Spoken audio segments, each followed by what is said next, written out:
Well, congratulations, everybody, on either having the fortitude to get up after a night's reveling or the good judgment not to overindulge last night.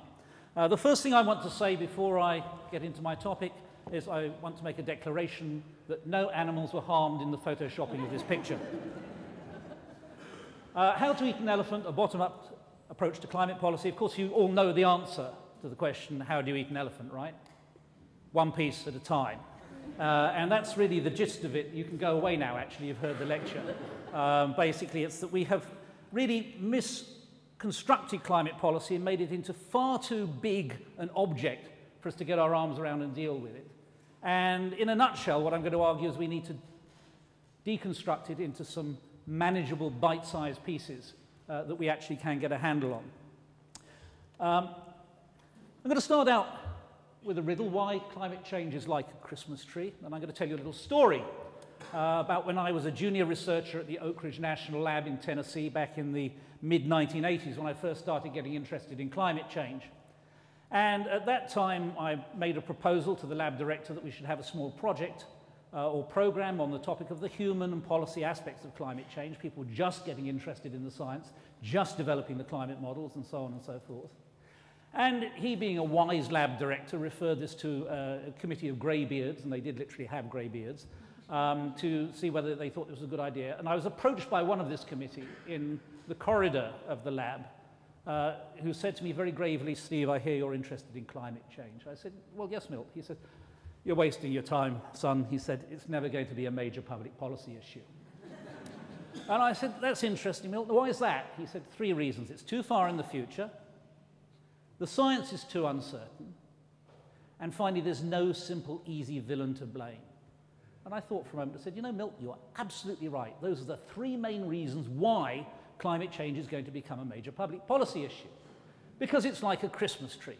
People will be able to bring a whole variety of agendas, like bringing their own Christmas ornaments, and hang it on to climate change. And indeed, that's what's happened.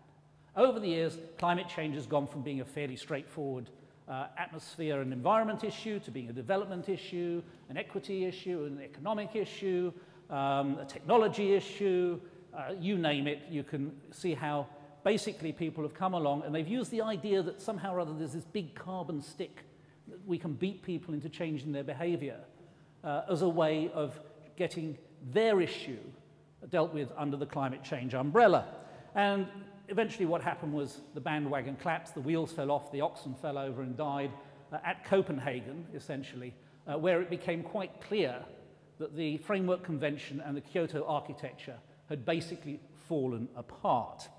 And I'm going to start out by explaining why it was that the Kyoto Architecture fell apart. It wasn't simply that the Americans were bad people and didn't get on board. By the way, I should, in the interest of full disclosure, say I'm a dual national. I'm both a US and a UK citizen.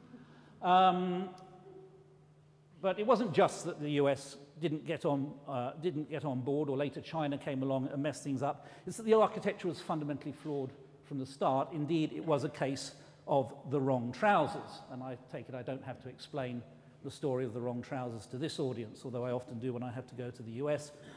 Basically, the inventor, Wallace, has these mechanical trousers to make his dog walking easier, and the evil penguin Feathers McGraw substitutes another pair of trousers, which takes Wallace off to force him to do things that he wouldn't otherwise want to do. And I'm going to argue that actually Kyoto has some of those characteristics. Why was the architecture flawed from the beginning? It was based on 3 very suggestive and seductive analogies with other things that we had been managing around the time it came into being, but which I would argue were, in fact, in the final analysis, misguided analogies. So this was an unintended consequence of following some models which already existed. The first and most obvious of these is, of course, the stratospheric ozone issue. This is the CFC's problem, the Antarctic ozone hole. That's this thing over here, where it was discovered that chlorofluorocarbons, which we've been using extensively for decades as refrigerants, as foam-blowing agents for insulation and furniture, as fire extinguishing agents and so on, were actually being released into the atmosphere, and in the stratosphere they were causing the depletion of ozone, which in the stratosphere is a good thing. It's not a good thing in the troposphere, in the lower atmosphere, but in the upper atmosphere it's a good thing because it filters out ultraviolet light, which is damaging to life. And of course, what happened then was the Vienna Convention on to control substances that were damaging the ozone layer, followed up by the more famous Montreal Protocol that I'm sure you've all heard of, which basically limited the production of chlorofluorocarbons, and eventually with the London Amendments phased out the production of chlorofluorocarbons altogether.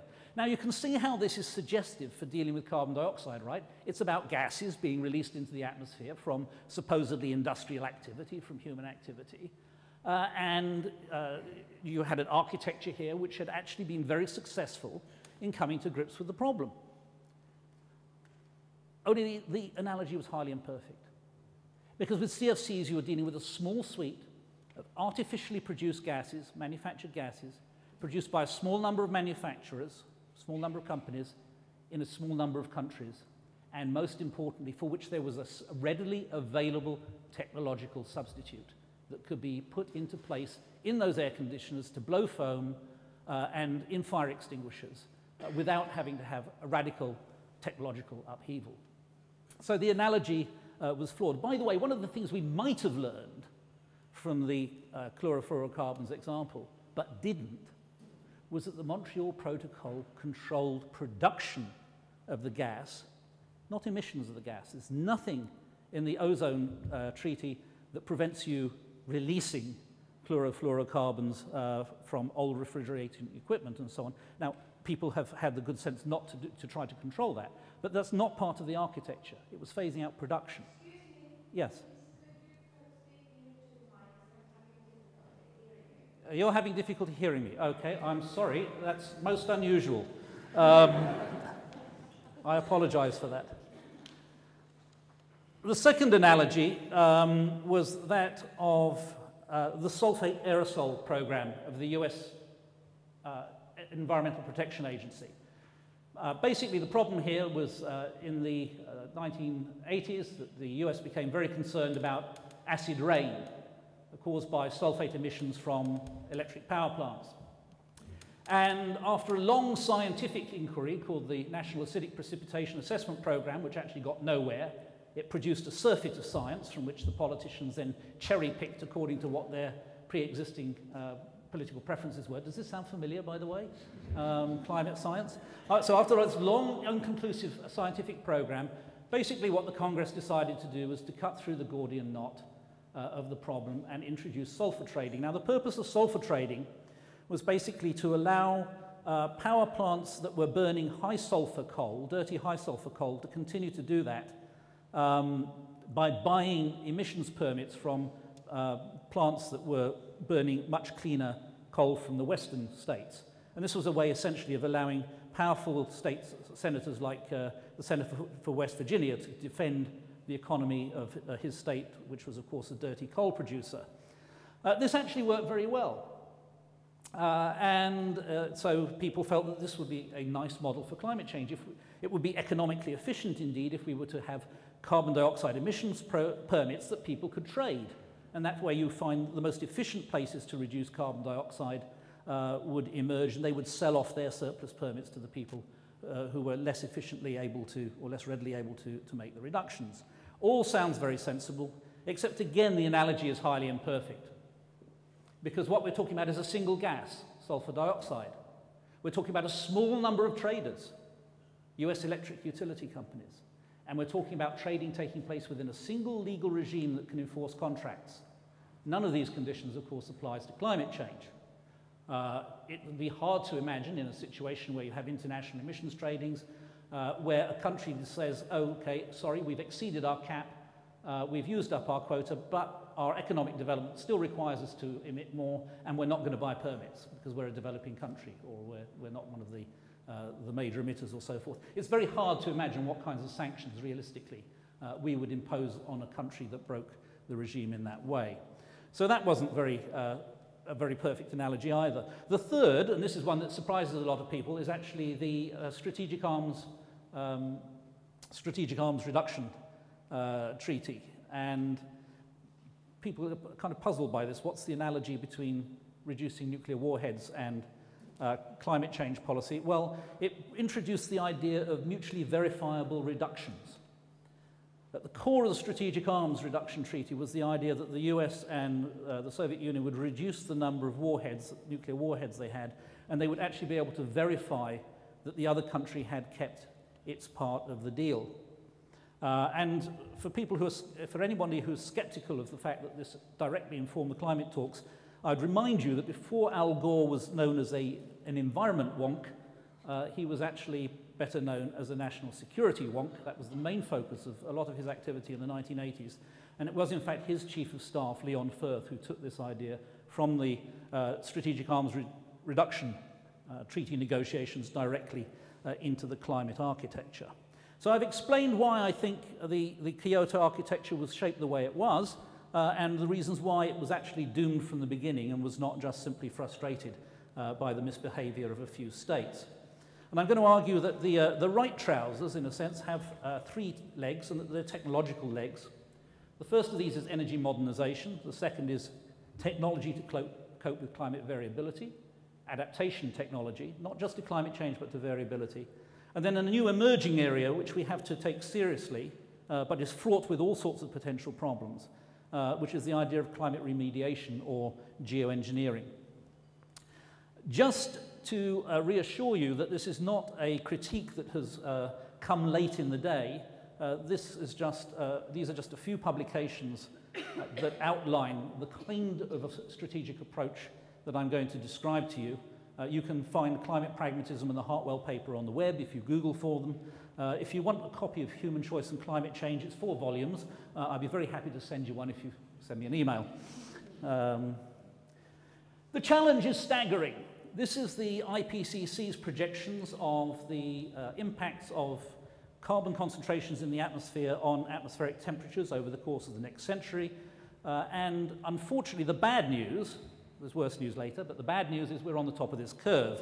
Global emissions are increasing about 3% per annum, which puts us on a track for possibly something like, looking like a 2-degree temperature rise, global average temperature rise at the surface of the Earth by the mid-century, and something much more dramatic, somewhere between 1 and 6 degrees, well, sorry, something close to 6 degrees by the end of the century. So that's the bad news. The even worse news is that those projections are over-optimistic. When the IPCC was making those projections, they were assuming 2 trends which had been running for about 100 years would continue unabated, and indeed not just unabated, but at historically unprecedented levels. And that was a trend towards decarbonization and decline in energy intensity. Declines in energy intensity means you're using less energy per unit of global GDP that you produce. Decline in carbon intensity means that you're emitting less carbon per unit of GDP globally produced. And that was the case, as I say, for about 100 years. 3 or 4 years ago, that inflected, that changed. And both of those are now rising as a result largely of China and India's industrialization. That means that the amount of emissions that we need to avoid over the next 100 years isn't simply the red amount, which is what the IPCC is projecting, but also includes the dark blue and the light blue amounts that you see on this graph. So you can see that the challenge actually that we may be facing may be much greater than actually is conventionally recognized. And the way we have been dealing with these so far under the Kyoto arrangements is to set carbon emissions targets, all of which we have failed to meet, except for a couple which have been the direct result of economic decline. And each time we fail to meet the targets, it seems that the conventional policy approach, people like Connie Hedegaard and Madame Figueres, is to call for more stringent, more difficult targets. This actually is quite a common approach in human society. When something's not working, is to call for more of what's not working, rather than to step back and say, actually, are we doing the right thing? And in fact, if we were to try to meet the UK's legal commitments under the Climate Change Act, to get on track to meet those, we would have to build the equivalent of 15 of these nuclear power stations in the next 3 years. Build them and get them operating. That's the scale of the problem that we're facing. That ain't going to happen.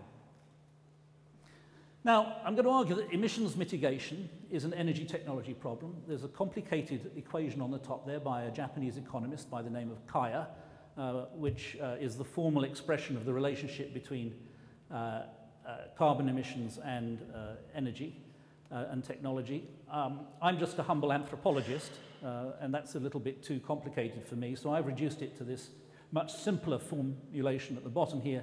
Emissions is a function of population, wealth, and technology. So those are the three levers you can pull. Now, we know that making people poorer, crashing the economy, actually makes carbon emissions decline, but I put it to you, that's not really likely to be a very popular policy for any government to propose, particularly at the present moment. We also know that if we multiply the amount of emissions that people per capita make by the population, we have a larger population. Indeed, that also affects emissions. But actually, if we want to affect emissions by the middle of this century or by the end of this century, we can't rely on population control. People often say, oh, population's the elephant in the room, to extend the metaphor too far. But it's not, because if you want to use population to control carbon emissions this century, you have to kill people. You actually have to kill people. And the worst news is the people you have to kill are us. Okay? It's Europeans, Australians, and Americans. It's not poor people in faraway places or anything of that sort. So again, in a democracy, not likely to be a very popular policy angle. So if you can't actually reduce population and you can't reduce wealth, and you probably shouldn't be trying to do either of those under the circumstances I've described, really you're left with technology as the third lever. And let me just emphasize that when I talk about technology, there's often a dichotomy that people draw between technology and behavior. You know, there's no technological fix, we have to change our behavior. You can't change one without changing the other. If you want people to use more public transit, you have to provide the public transit technology for people to use, for example. If you want people to install more efficient devices in their homes, buy more efficient appliances and so on and so forth, you have to have the technological know-how available to install those and service them and so on and so forth.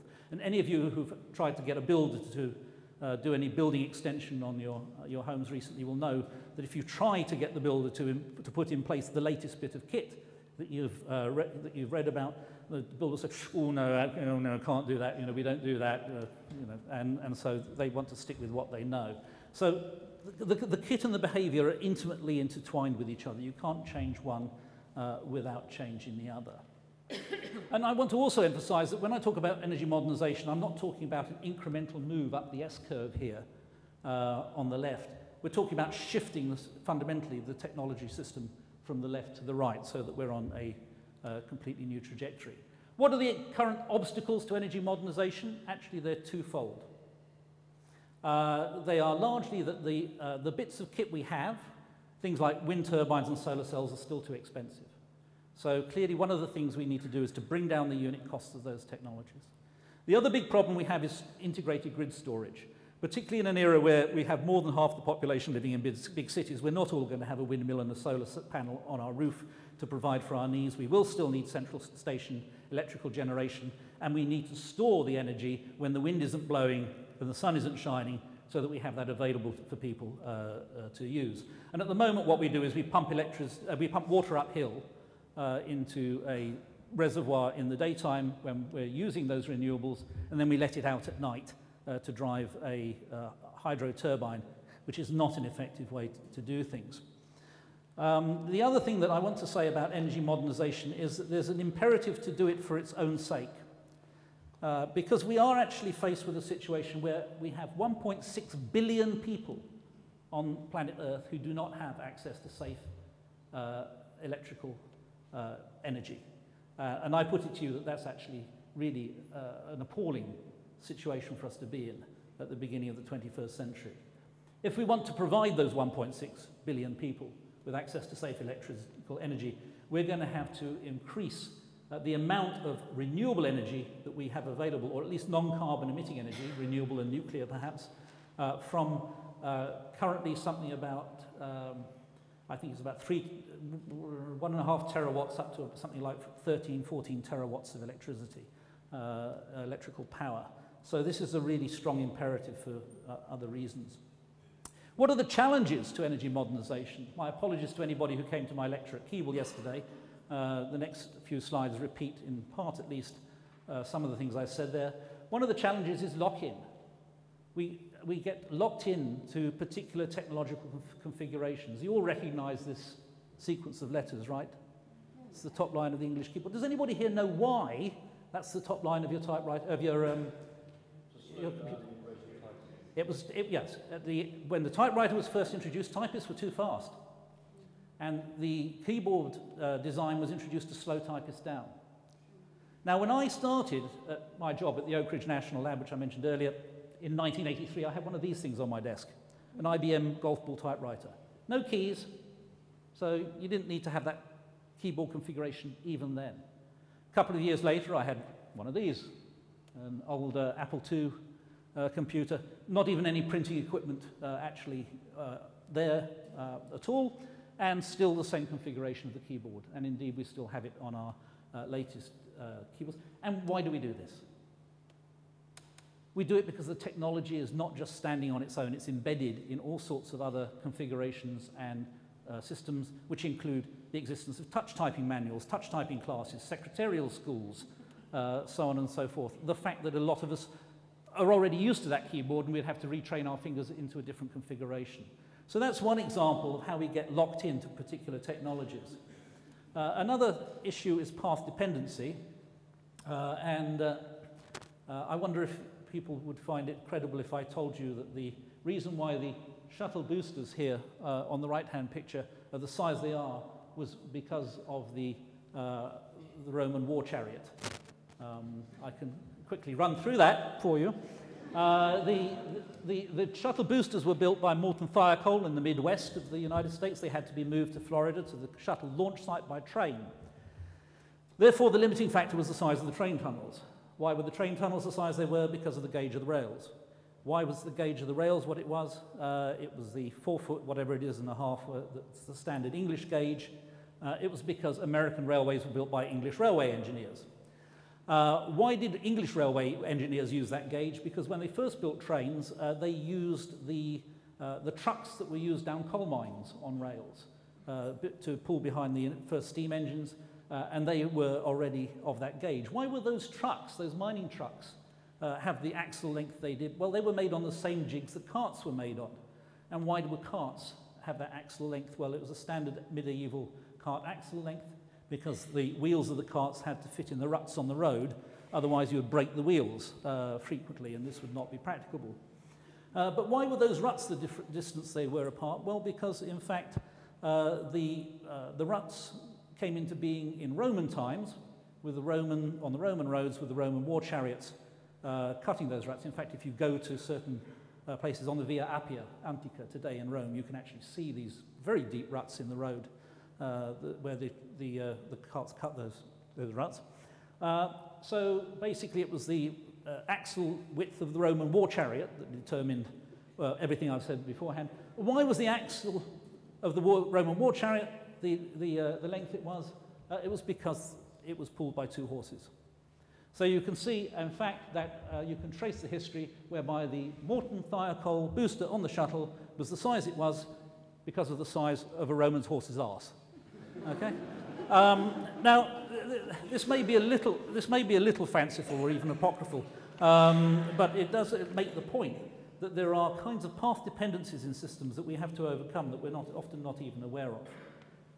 Now, a lot of people have been advocating cap and trade carbon markets for dealing with climate change, and the logic here is, of course, that as you raise the price of carbon through cap and trade, you basically make the carbon permit scarcer and more expensive. This sends a signal to innovators to bring down the cost of the non-carbon emitting technologies, that curve at the top, and at some point in the future, the new technologies are cheaper than the old technologies plus the cost of the carbon cap, and then the new technologies take over. Now, I'm prepared to concede to my neoclassical economist friends that in principle, given sufficient time, we could in fact devise an environmentally effective and economically efficient carbon market. What bothers me is basically carbon permits are a new currency, and does anybody know how long it took us to develop the international currency market that we have today? No? It's about 300 years. Let's say we can get an order of magnitude improvement on that and we can have an efficient, effective carbon market in 30 years. Oh, whoops, we're already at mid-century. We've missed the boat, okay? So even if you accept the logic of carbon trading, I will put it to you that the realities of the time that it takes to really build a market talk against that. And that what we have to do really is to bring down the cost of the alternative technologies much quicker than we could practically do that. The other thing to bear in mind is, of course, it's never been in the case in a democracy that raising fuel costs has been a successful policy tool. If you think about it, we had a fuel escalator tax in Britain 10 years ago. The government was forced to abandon it. Every time diesel goes up in France, the truck drivers blockade the ports, so on and so forth. So it's not really a policy that's likely to have much bite, because in a democracy, politicians are not going to fix that tax, the permit cost level, or indeed a carbon tax if they're using that as an alternative, at a level that's going to actually bite hard on people, because people will throw them out of office. So there's a political constraint there on the ideal, economics ideal. Now, what I and my colleagues argue for, actually, is a very, very low-level carbon tax. And the idea is that you can have a carbon tax that's not, as is the price in cap and trade or in a large carbon tax, designed to change behavior, but it's actually designed to raise funds. And it's designed to raise funds to do the necessary research, development, demonstration, and deployment that you need to overcome those obstacles that I talked about earlier about the costs of non-emitting technologies and overcoming the absence of an integrated grid storage capability. And you could have this vanishingly small carbon tax. It would be set against the background taxation level of particular countries, so it would be different from country to country. And it's interestingly enough to notice that in countries which have low tax regimes, such as the United States, tend to be countries with large populations. Countries with high tax regimes, such as Britain, tend to have smaller populations. So you can see how the size of the population, or the level of the tax regime, still means that you can raise considerable sums of money. And we calculate that a $5 a ton carbon tax, which is really invisible, could raise $80 to $150 billion a year to put into the necessary research and demonstration that we think there has to be. We would target this at not at pie-in-the-sky technologies like how to make energy from orange juice or anything of that sort. Neither would we put it into things which are very close to market. The former are things which are better taken care of under basic research policies of national governments. The latter are things that venture capitalists will take up anyway.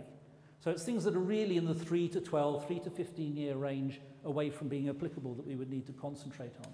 And one of the things about this program is that it actually has benefits for India and China. India and China, remember, have no incentive to participate in carbon trading. They will get no benefit from that. But China actually is the country which has been responsible for the major technological improvements in wind turbines and solar cells over the last decade. They have tremendous indigenous technical capacity. India doesn't have that specialization, but they have tremendous capability in IT and smart systems. And smart grids, smart metering, smart devices, IT control, computer control systems are going to be very important components of any new energy technology. So there are real incentives here for India and China to get involved in this, which are absent from the Kyoto mechanism.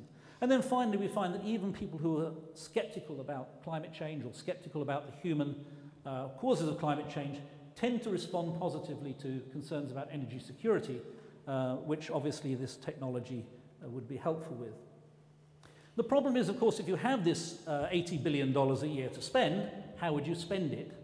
Back in the early 1980s, the US had a program of alternative energy research that was stimulated by the oil price shocks of the 1970s. And what happened to that money was that it largely went back into the pork barrels of the states which had powerful members of Congress, or it went into the technology that some DOE bureaucrat, Department of Energy bureaucrat, had studied in engineering school. So clearly that's not the way you want to distribute the money. And so some of the things that we're working on at the moment are alternative ways of distributing this fund so as to avoid those kinds of what economists call rent-seeking traps. One is to offer prizes for producing a technology. That means you only actually pay out when the technology has been developed, so you're not subsidizing a development process which then provides incentives to draw that process out in time. You can allow competition between diverse portfolios of technologies. In other words, rather than putting some money into wind, some into solar or into nuclear, or choosing just one of those, you actually invite universities, companies, research centers to form consortia where they will have a mixture of technologies in their portfolio. And the analogy here is with mutual funds or unit trusts, that you're trying to spread the investment and see which performs better. And then once those technologies have been brought along to a certain point, then you can go to the market and allow the market to do what it does well, which is choose between well-understood alternatives. Markets are not good at choosing between ill-defined alternatives, which is what we have at the present moment. And then finally, and this is embarrassing for those of us who are of a sort of, I suppose, generally little L liberal disposition, which is actually military development of technology has been spectacularly successful in bringing us new technologies.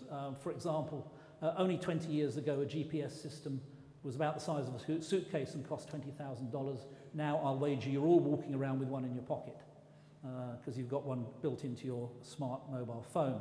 The federal highway system in the United States, other technologies basically have become very successful. And I think the very fact that the US is currently facing costs of something like $350 a gallon to get gasoline to the front in Afghanistan may well turn out to be a major incentive for the US military to go beyond using petroleum technologies.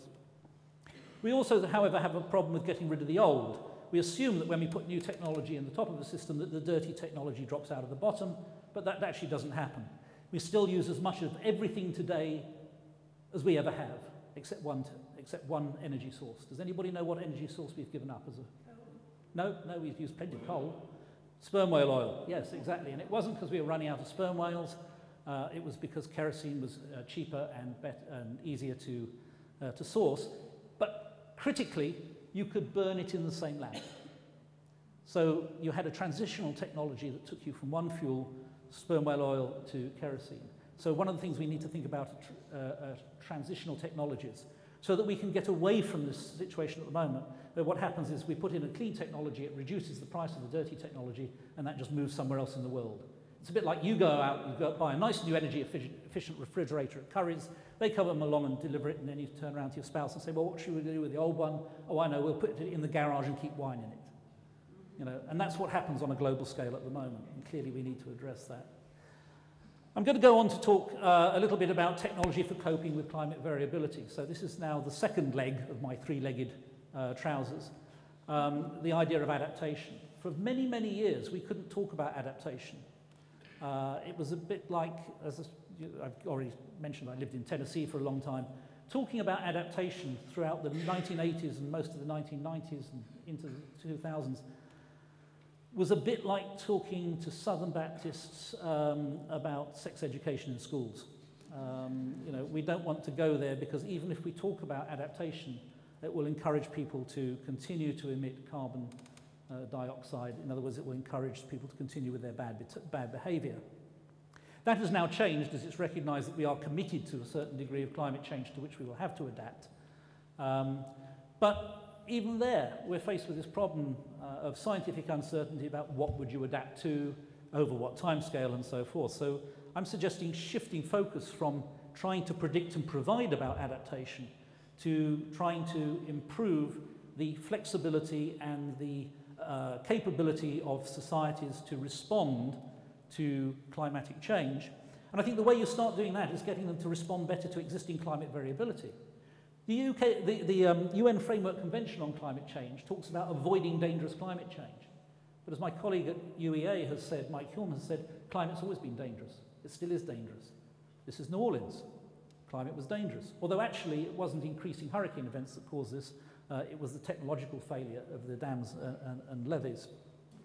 So we are already vulnerable to climatic variability. If we improve our responsiveness to climatic variability, we start to build the kinds of structures that will then over time enable us to adapt much better to climatic change, and we will save lives and property immediately.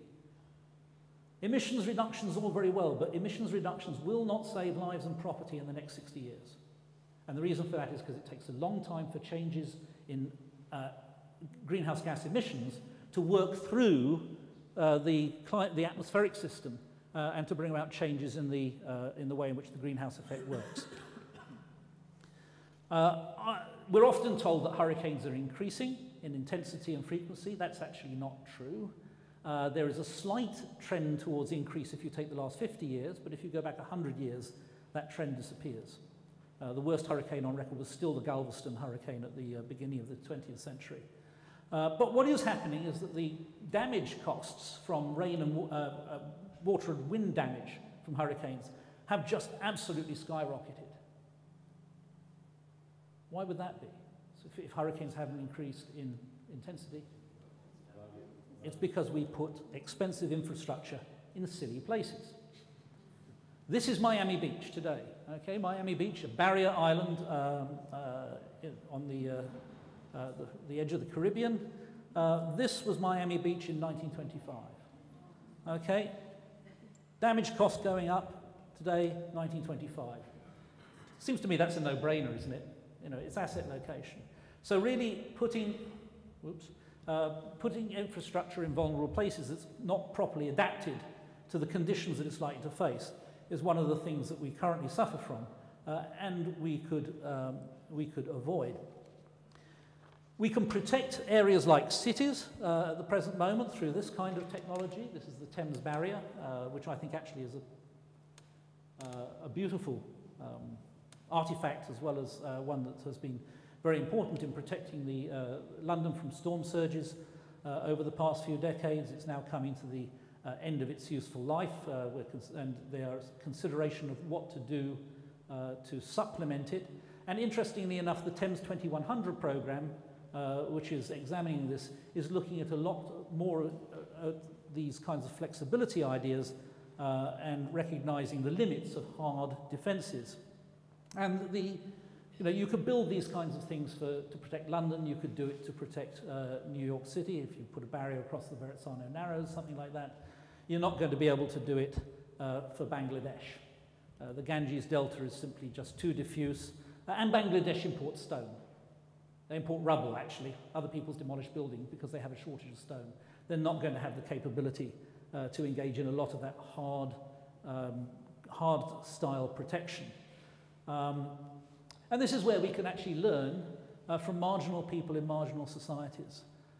These pictures are actually of the Tonle Sap Lake in Cambodia, where one of my doctoral students recently did his fieldwork. And this is a very unusual ecosystem. The river that feeds the Tonle Sap Lake flows from the Mekong into the lake in the monsoon season, and from the lake back into the Mekong in the dry season. This also means that the lake level fluctuates tremendously over the course of the year. If you were to build your settlement on the edge of the lake in the monsoon season, you would have an awful long way to go to get close to any water and to be able to fish and so on in the dry season. If you were to build your settlement on the edge of the lake in the dry season, you would have to go out and buy a mask and snorkel in order to continue to inhabit it in the wet season. Furthermore, these are people who are too poor to buy land anyway. And what they have done is they have adapted by building floating villages. And these villages have, as you can see, a church, they have stores and other facilities. By the way, this is not unique to Tonle Sap. You find similar settlements in Vietnam. There's actually traditionally one in Hong Kong Harbour called Aberdeen. But the interesting thing is the way now architects and engineers are picking up some of these ideas from traditional societies using modern materials, modern methods, and are adapting them for modern applications. On the left here you can see, these are both examples from the Netherlands, by the way, which is particularly interesting because it's the Netherlands we think of as being the place which is really where they do hard protection against flooding, you know, the whole dike system and so The building on the left there is an example of a house. There's a whole village of these houses in the Netherlands already constructed, and they move up and down with the fluctuating water level. Here on the bottom right is an architect's model of an apartment complex, but there are similar designs for office applications and so on and so forth, which would be a different way of coping with climate variability. One of the things that we also need to note is that we have maladapted in the course of the 20th century to the climatic conditions that we encounter. This is as a result of the standardization of architecture. The house that you see here can be found in North America, Europe, Australia, Africa, pretty much anywhere. And there's no particular adaptation to the local circumstances. And this, of course, exacerbates something called the urban heat island effect, which means that where you have urban settlements, the temperature in those urban settlements is 2 or 3 degrees higher than the surrounding countryside. And the culprit for all that is this, it's air conditioning. And it was the introduction of air conditioning in the 20th century and its rapid expansion of its use in the post-war years, really since 1950, that has been the cause of this maladaptation to climate change. And of course, in turn, that increases the demand for these, which is the cause of the problem in the first place.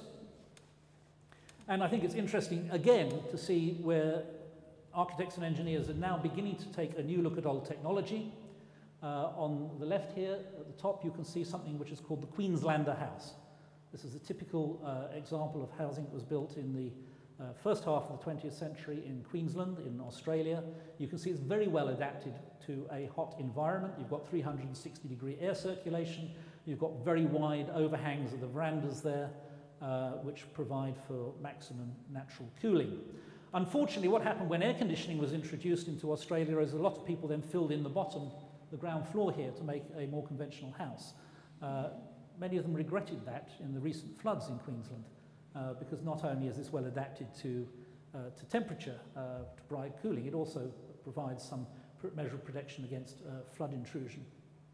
But you can see how the features of the Queenslander house have been taken up in this office building in the bottom left-hand corner here. This is a building on the University of British Columbia Okinawan campus in Canada, and you can see how this idea of having the separate roof that is above the roof of the building to provide the air circulation and cooling has been adapted from this more traditional design.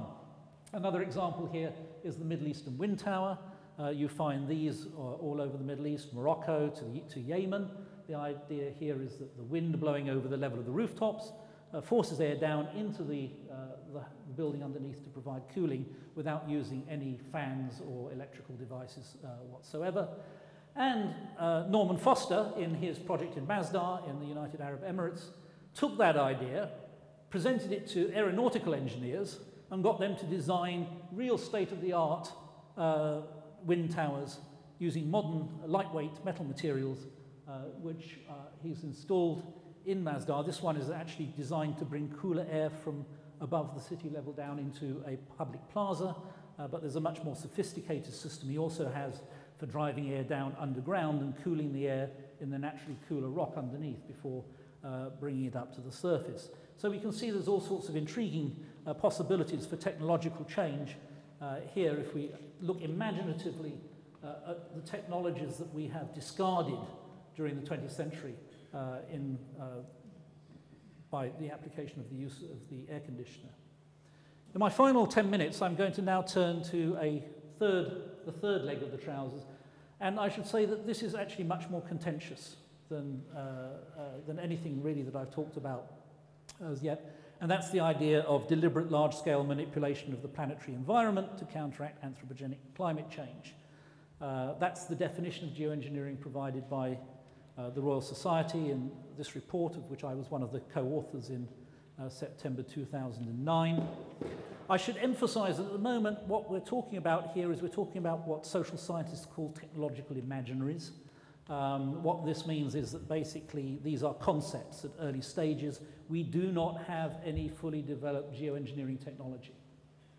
We have bits of kit, that could be used in geoengineering, but we don't have any fully developed technology, and certainly not any technology that would be recognizable in terms of the definition I gave earlier as social systems mediated by materials and devices, because although we have bits of kit, nobody's thought about how we would actually govern the application of this technology. And in fact, what we're worrying about at the moment mostly is how do we govern the process of research that might be appropriate in trying to explore whether these technologies are even a good idea or not. Okay, so we're talking about the problem of the very cutting edge of the emergence of a new technology. The other thing is, like many new technologies, and you think some of you may be familiar with what happened with nanotechnology, is basically what you have is the assemblage of a very heterogeneous range of technological practices under a new umbrella. So just as nanotechnologies brought together things as diverse as microbiology, electronic miniaturization, molecular engineering, and so on and so forth, and basically said these are all on the nanoscale, let's call this nanotechnology. Geoengineering brings together a very diverse range of kinds of technologies under the umbrella term. And one of the things that we have to ask ourselves is why it is that attention is now being turned to these, and that's because of, in many cases, frustration at the slow rate of climate policy development, and the idea that somehow or other we could cut through the Gordian knot of climate policy by geoengineering our way out, because it's imagined that there are not the incumbents with the vested interests in this area that there are, for example, in energy, where clearly you have oil companies and car companies and road builders and all the rest of it with vested interest. I think that is a questionable assumption, and actually that even if there are not currently incumbents would soon emerge if we started to apply these technologies on any large scale. But before I go into that, what am I talking about? Essentially, there's two things you can do to geoengineer the climate, and there's two ways you can do both of those things. One of the things you can do is you can engage in what I've called here Earth systems enhancement. If you don't like it, you'll probably call it tinkering with nature. Okay, but basically this is trying to add something to a global system that will make it do what it already does more intensively. One way of taking carbon dioxide out of the atmosphere, for example, it's been suggested that you might put iron in the ocean, in parts of the ocean which are iron deficient, to stimulate plankton blooms. The plankton will photosynthesize, draw down carbon dioxide from the atmosphere. Fish come along and chomp the plankton. Fish poop sinks to the bottom of the ocean. Hey presto, you've got your carbon out of the atmosphere, right? Actually, the Germans and the Indians did an experiment a couple of years ago. The first part worked. They got a nice plankton bloom going, but the plankton got eaten by jellyfish, which had like floaty poop, and the carbon went back up into the atmosphere straight away. A more recent experiment, they're claiming they've actually injected the iron filings into an ocean gyre that keeps them more concentrated, and they've had better luck in attracting the right sort of fish. But we'll see. So that's one way you could enhance an Earth system to draw carbon dioxide out of the atmosphere. And the other thing you could do is you can reflect some of the Earth's sunlight back, some of the sunlight back away from the Earth, okay? And a way you could do that through Earth systems enhancement is by putting fine sulfur particles, aerosols, into the stratosphere. Now, why do I call that imitating an existing Earth system? Because volcanoes do this periodically. In fact, when Mount Pinatubo erupted a few years ago, we had, and this is a very rough approximation, a roughly 2-degree attenuation of global temperatures worldwide for a couple of years until the sulfur rained out of the atmosphere. And so you could, in principle, put sulfate aerosols up into the atmosphere. You could spray them from planes. There's been a proposal, some of you may have read about in the press, to build a system whereby you would basically take a pipe up, 20-kilometer pipe, attached to a big balloon, and you'd pump the sulfur up into the atmosphere. The other way that you can do either of these two things, take carbon out of the atmosphere or reflect sunlight away, would be what I call here black box engineering, traditional engineering. You could build machines like this one, artist's impression on the left here, which basically will suck carbon out of the ambient air and then you can put it down old oil and gas wells, for example. So it's a bit like the same technology used for carbon capture and storage that some of you may already be familiar with, except instead of taking the carbon dioxide out of a carbon dioxide-rich gas waste stream, you're taking it out of the ambient air. The advantage is you could build these actually where you've got your spent oil and gas wells, so you reduce the transportation of the carbon dioxide, whereas if you're taking it out of the waste stream at the power station, you've then got to move it somewhere. So that's a trade-off. And then, of course, the way in which you might do black box engineering to reflect sunlight is space mirrors, probably not actually a big one like this, much more likely to be a cloud of much smaller things that you could get into space. That one has received the least attention of all because it's pretty clear to people at the moment that the costs of lifting this gear into space makes it a very unattractive proposition. The other three are options that are still pretty much on the table and being explored. Now, there's all sorts of problems that people have already raised with respect to the idea of developing these technologies. One is the same moral hazard as I mentioned earlier when people weren't wanting to talk about adaptation. The fear is if you talk about geoengineering, that this is people, that the world politicians in particular, but the public will think that we have a get-out-of-jail-free card, which means we don't have to do the carbon dioxide emissions reductions. So that's one concern. Personally, I'm skeptical that that's a major problem because I haven't seen the fact that adaptation is now being discussed quite widely having a negative impact on people's determination to deal with carbon emissions. Another possibility is ecosystems disruption, and this is particularly the case with the sulfate aerosols and potentially the case with the iron fertilization. Some models have suggested, for example, that if you put sulfate aerosols into the upper atmosphere, you might cause disruption to the Asian monsoon. Other models have not had that result. They've had a contradictory result to that. But there is still concern that you might actually have some quite widespread disruption that would be unintended consequences of engaging in these technologies. There's concern about technical and economic lock-in. I've already mentioned concerns about lock-in. The technical lock-in is if you put sulfate aerosols up into the atmosphere and you're using those as an umbrella to cool the Earth and you're still emitting your carbon dioxide, then you discover you have done something bad, like screw up the Asian monsoon. And so you say, okay, I'm going to stop doing this sulfate aerosol injection into the stratosphere. Admittedly, in 2 years it will rain out, but then you'll have a very sudden temperature spike. This is called the termination effect, and that worries people. An example of economic lock-in, interestingly enough, if you were to build those carbon-sucking machines I showed you an example of, in theory, and you discovered that there was something going wrong that you hadn't thought of, and so far actually nobody's really thought of anything really bad associated with that technology. But if you did, you could in principle flick the switch and turn the machines off. But I put it to you that if you actually had that technology implemented on the scale necessary to make a difference, you would have created massive economic vested interests and industrial interests in keeping that technology going. So that would be an example of a socio-economic lock-in rather than a technical lock-in. So there are real concerns here. There's concerns about the governance arrangements. Some people have suggested that you might use sulfate aerosols to counteract some kind of a spike or a peak in temperature rises, giving us time to implement more conventional emissions reductions. The problem is who would decide that you have a climatic emergency that you want to avoid? You know, would it be a club of the rich countries who have the technology at their disposal? You know, what would be the issues involved here? And certainly there are concerns about unilateral application of some of these technologies and what they might imply.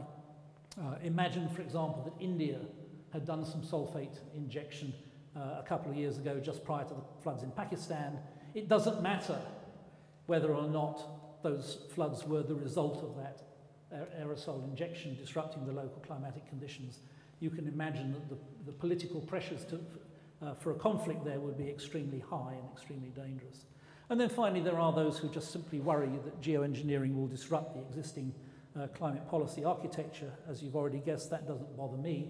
In fact, I think that's one of the most intriguing aspects of geoengineering because I think the existing policy architecture is in dire need of serious disruption. So what are we faced with these technologies? We're faced with something that was identified by a British social scientist in the early 1980s, a guy called David Collingridge, sadly now dead, and died before his work really became properly recognised, which is the technology control dilemma. And what Collingridge said is really what you want is the earliest stage of the development of a new technology. You want to put in place the arrangements for managing it as it's developed and implemented. The problem is that when technologies are really developed and implemented, they often don't look much like what the original inventor thought the technology would be. So, you know, essentially you can't do it. But he didn't want to leave us with a counsel of despair. And what he argued was that where you have a choice, and admittedly you don't always have this choice, but where you have a choice to choose between a flexible option or a less flexible option, that you should always select in favour of flexibility. Think, for example, here about the problem of asbestos, the challenge of asbestos. Asbestos was a miracle material. It saved countless lives. It was a fantastic fire control material in big cities. It was a great, really efficient ingredient in brake pads that meant that vehicles would stop quicker and so fewer people would die in traffic accidents and so on. And then we discovered actually that it has very serious effects when inhaled on the lungs, and it's been tremendously difficult then to gather it back in and to reverse that process. So what he said was to think about things that cause premature lock-in, technological monoculture. If anybody tells you about a technology, there is no alternative, immediately he said you should get suspicious. Look for the alternative technologies. Try and keep more than one technology in play, because you may find that you need to resort to it or revert back to it. Watch out for very capital-intensive technologies, because then people won't retreat from the commitment they've made to invest in it. Things which have long lead times. And one of the ones that he pointed out characteristics was, and this is interesting, hubristic claims. And what could be more hubristic than saying we can save the planet with a few tons of sulfur in the stratosphere? So there are very good reasons, I think, to take notice of that. I'm just very quickly going to mention what is the kind of flexible governance architecture I have been involved in proposing through the Oxford Geoengineering programme, of which I'm one of the co-directors here at the university, where a couple of years ago, in response to an invitation from the House of Commons Science and Technology Committee, we submitted evidence where we suggested that in order to control properly even the research process, we needed a few guiding key principles that would establish the non-negotiable concerns that society would have about the development of a new technology of this sort.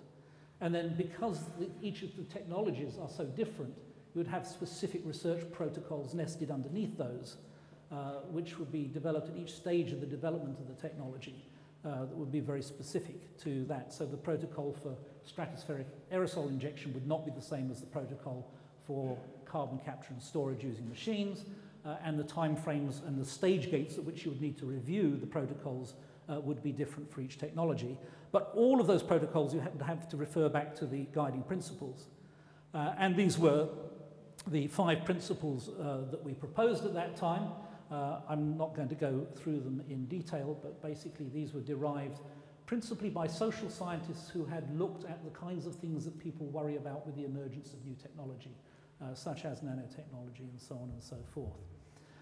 These were actually picked up by the Science and Technology Committee and endorsed in their report, and subsequently endorsed by the government in its formal reply to that report. We also took these principles to an international scientific meeting in Asilomar, California, which was trying to devise governance arrangements internationally, voluntary governance arrangements for the research community, and they were widely accepted and with some slight modifications there. So we're now trying to move beyond that to elicit to elicit ideas about what the technology-specific research principles should be, and what to enable the research to go forward in a responsible way. And these are the conditions that we have for that. So I'm going to stop there to allow make sure we still have about 10 minutes for questions.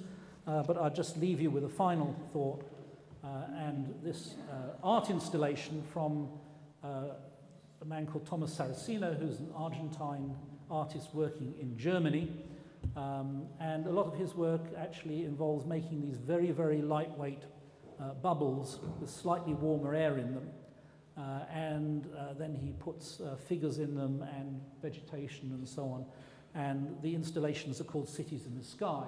And I'm not suggesting that literally we're going to be moving from perhaps floating cities, which I do think is not an entirely far-fetched idea, to cities in the sky, but it illustrates the main point, which I think that really when we've had a loss of creativity and a loss of the application of imagination to climate policy. We've reduced it to essentially one or two numbers, 2 times CO2, or 2 degrees, or 350, 450 parts per million. And it's really much more than that. It really is a challenge to the human imagination to cope with. So thank you.